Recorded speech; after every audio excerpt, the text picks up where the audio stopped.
En Corse, il y a près de 70 confréries en activité et 3000 confrères. À travers l'île, ils chantent très régulièrement durant les offices religieux.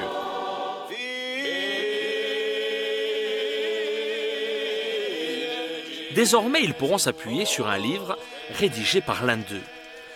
Pour écrire Messa e Santi Nostrali, Lisandro de Zerbi a visité chaque village de Corse et interrogé les habitants qui en sont la mémoire. Ici à Sangaouinou, il a rencontré Charles Bartoli, qui depuis plus d'un demi-siècle s'occupe de l'église Saint-Antoine. Je lui ai rappelé certaines petites coutumes de chez nous, etc. Après, les seconds saints les plus vénérés après Saint-Antoine, je connais toutes les pierres, je connais tous les recoins, tous les objets qui sont dedans. Et nous avons toujours été très conservateurs. C'est en 1850 qu'on a agrandi l'église. On a simplement gardé le chevet avec les 3 statues. Saint-Antoine, la Vierge, et Sainte-Lucie, parce qu'il y avait beaucoup de conjonctivite à cause des séchoirs de châtaignes. Et Sainte-Lucie était réputée pour guérir les maladies des yeux.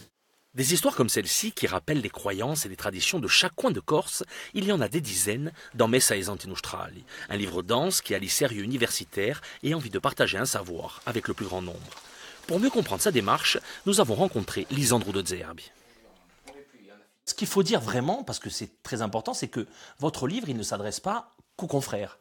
Il y a un côté plus grand public avec la géographie de chaque saint célébré en Corse, pour qu'on connaisse quand même ce qui a fondé leur vie. Et puis, il y a une photographie de ce qu'est la pratique religieuse des Corses aujourd'hui, parce qu'il y a un recensement de tous les saints célébrés en Corse, en plus d'une traduction systématique du latin au corse. Alors ce livre, maintenant, une fois qu'il existe, on se dit, mais comment il n'a pas pu exister avant ?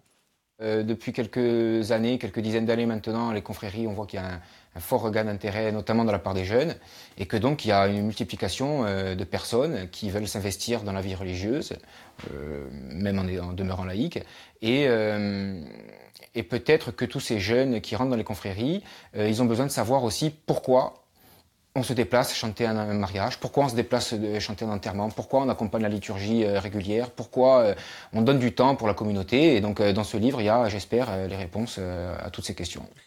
Est-ce qu'il y avait aussi la peur que ces choses-là disparaissent ? Les fêtes patronales, c'est important. C'est important.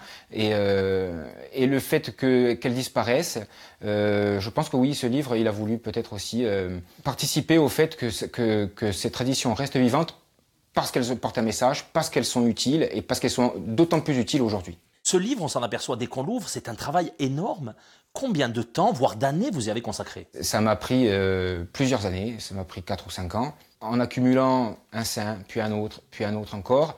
Les mariages, les enterrements, les baptêmes, ça montait assez vite en quantité. Et donc, à un moment donné, je me suis dit, pourquoi pas essayer de faire un travail d'ampleur et de recenser tous les saints, toutes les fêtes, pour qu'on ait un regard global et que cet outil serve au plus grand nombre.